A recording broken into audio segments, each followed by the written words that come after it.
ഇപ്പോൾ സുരേഷ് താളൂർ CPM നേതാവ് കൂടി നമുക്കൊപ്പം ചേരുകയാണ്. ശ്രീ സുരേഷ് താളൂർ, കഴിഞ്ഞ ദിവസം താങ്കൾ ഒരു പുതിയ പരാതി കൂടി നൽകുകയും ചെയ്തിട്ടുണ്ട്. ഇവിടെ ഇതാ പുതിയ തെളിവുകൾ വന്നിരിക്കുകയാണ്. IC ബാലകൃഷ്ണൻ സ്വന്തം ലെറ്റർ പാഡിൽ എഴുതി കൊടുത്തിരിക്കുന്നു, ഇന്നയാളെ നിയമിക്കണം. എല്ലാ തരത്തിലും അഴിമതി, വളരെ കൃത്യമായി സത്യപ്രതിജ്ഞാ ലംഘനം അടക്കം നടത്തിയിരിക്കുന്നു. താങ്കൾ ഇതുമായി ബന്ധപ്പെട്ട് നടത്തിയ അന്വേഷണങ്ങളിൽ കൂടുതൽ കാര്യങ്ങൾ കണ്ടെത്തിയിട്ടുണ്ടാകും. ഇന്നലെ ഉന്നയിച്ച ആരോപണങ്ങളെ കുറിച്ച് കൂടി താങ്കൾക്കൊന്ന് വിശദീകരിക്കാം ഈ സാഹചര്യത്തിൽ. DCC പ്രസിഡന്റായ ശ്രീമാൻ IC ബാലകൃഷ്ണൻ വന്ന നിമിഷം മുതൽ അദ്ദേഹം വിപുലമായ നെറ്റ്വർക്ക് താഴെയുള്ള കോൺഗ്രസ് നേതാക്കന്മാർ ഉൾപ്പെടെ ഉപയോഗിച്ച് നെറ്റ്വർക്ക് ഉണ്ടാക്കുകയും അദ്ദേഹത്തിന് സ്വാധീനിക്കാൻ കഴിയുന്ന കോൺഗ്രസ് ഭരിക്കുന്ന സഹകരണ ബാങ്കുകളിൽ നിയമനം നടത്താൻ വേണ്ടി ലക്ഷങ്ങൾ കോഴയായി സ്വീകരിക്കുന്ന സംവിധാനം വയനാട്ടിനകത്ത് പ്രവർത്തിക്കുന്നു എന്നത് വയനാട്ടിൽ അങ്ങാടിയിലും പട്ടണത്തിലും എല്ലാവർക്കും അറിയാവുന്നതാണ്. ഇത് അറിയാത്ത ആളുകൾ KPCC മാത്രമാണ്. KPCC പ്രസിഡന്റ് സുധാകരനും അതിനു മുമ്പ് സുധീരനും ഉൾപ്പെടെയുള്ള കോൺഗ്രസ് നേതാക്കന്മാർക്ക് ഇവിടെ എത്രയോ കത്തുകൾ പോയിട്ടുണ്ട്. അതെല്ലാം കണ്ടിട്ടും കണ്ടില്ല എന്നും കേട്ടിട്ടും കേട്ടില്ലെന്ന ഭാവമായിരുന്നു KPCC നേതൃത്വം ഉണ്ടായിരുന്നത്. യഥാർത്ഥത്തിൽ KPCC നേതൃത്വത്തിന്റെ പിന്തുണയോടുകൂടെയാണ് IC ബാലകൃഷ്ണൻ ഈ വലിയ അഴിമതി വയനാട് ജില്ലയിൽ സംഘടിപ്പിച്ചിട്ടുള്ളത്. അതുകൊണ്ടാണ് NM വിജയന്റെ ആത്മഹത്യാ കത്ത് പുറത്തു വരികയും അതിനകത്ത് ഞെട്ടിക്കുന്ന വിവരങ്ങൾ പുറത്തു വരികയും ചെയ്തപ്പോൾ ആ കത്ത് 1-ാം തീയതി തന്നെ അച്ഛൻ എഴുതി വെച്ച കത്ത് അച്ഛന്റെ അന്തിമ ആഗ്രഹം എന്നുള്ളത് KPCC പ്രസിഡന്റിന് കണ്ണൂരിലും പ്രതിപക്ഷ നേതാവിന് പത്തൂരിലും എത്തിച്ചു കൊടുത്തതാണ് വിജയേട്ടൻ മകൻ വിജേഷ്. എത്തിച്ചു കൊടുത്തപ്പോൾ ആ കത്ത് വായിക്കാൻ പോലുള്ള സന്നദ്ധത സുധാകരൻ പ്രകടിപ്പിച്ചില്ല. സതീശനാവട്ടെ ഒരു ഉഴന്ന മറുപടി പറഞ്ഞ് അയക്കാൻ. അതിനുശേഷം കത്ത് പുറത്തു വന്നതിന് ശേഷം സുധാകരൻ പറഞ്ഞത് അന്തവും കുന്തവും ഇല്ലാത്ത കുടുംബമാണ് വിജയേട്ടൻ കുടുംബം എന്നാണ്. VD സതീശൻ പറഞ്ഞത് എന്നെ വരട്ടാൻ നോക്കിയ പയ്യെന്നാണ്. അങ്ങനെ അവരെ തള്ളിപ്പറഞ്ഞ ശ്രീ സതീശനും സുധാകരനും പിന്നീട് കണ്ടത് ഒരു ഉപസമിതി ഇങ്ങോട്ട് അയക്കുകയാണ്. ഉപസമിതി എന്നാണ് തിരുവഞ്ചൂർ രാധാകൃഷ്ണനാണ്, മുൻ ആഭ്യന്തരമന്ത്രിയാണ്. മുൻ ആഭ്യന്തരമന്ത്രിയും മുൻ ലോക്സഭാ അംഗവും അതേപോലെ തന്നെ നിലവിലുള്ള MLA-യും ജയന്തും സണ്ണി ജോസഫും ഉൾപ്പെടെയുള്ള പ്രഗത്ഭരായ 4 കോൺഗ്രസ് നേതാക്കന്മാർ പരസ്യമായി ഇരയുടെ വീട്ടിൽ വന്ന് വിജയേട്ടന്റെ മകൻ എന്ന് പറയുന്നത് ആ ആത്മഹത്യാ കേസുമായി ബന്ധപ്പെട്ട കേസ് ഇരയാണ്, സാക്ഷിയാണ്. അങ്ങനെ ഇരയും സാക്ഷിയുമായ വിജയേട്ടന്റെ മകന്റെ വീട്ടിൽ വന്ന് വിജേഷിനോട് ഞങ്ങളെല്ലാം ഏറ്റെടുത്തോളാമെന്ന് പറയണം, എല്ലാ ബാധ്യതയും ഞങ്ങൾ ഏറ്റെടുത്തോളാമെന്ന് KPCC സംഘം പറയുമ്പോൾ അത് ഗൗരവമേറിയ പ്രശ്നമാണ്. എന്താ പ്രശ്നം? ബാധ്യത എന്ന് പറയുന്നത് അഴിമതിയിലൂടെ ഉള്ള പണമാണ് ബാധ്യത. അഴിമതി നടത്തിയ പണം IC ബാലകൃഷ്ണൻ തട്ടിക്കൊണ്ടതാണ് വിജയേട്ടന്റെ ബാധ്യത.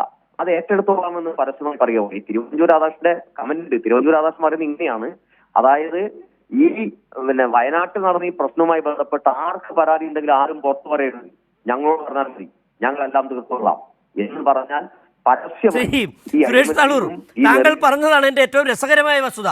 ഈ തിരുവഞ്ചൂർ രാധാകൃഷ്ണൻ അടക്കമുള്ളവർ മാധ്യമങ്ങൾക്ക് മുമ്പിൽ വന്ന് പറയുന്നതിൻ്റെ ഒരു പ്രശ്നമുണ്ടല്ലോ. പറയുന്നത് ആ ബാധ്യത ഞങ്ങൾ ഏറ്റെടുത്തുകൊള്ളാം. ഈ ബാധ്യത എന്ന് പറയുമ്പോൾ കേൾക്കുന്നത് NM വിജയൻ ഏതോ ബാങ്കിൽ നിന്ന് ലോൺ എടുത്തു, ആ വായ്പ ജപ്തി, ആ ബാധ്യത ഏറ്റെടുത്തുകൊള്ളാമെന്നാണ്. പക്ഷേ ഇവിടെ പ്രശ്നം എന്താണ്?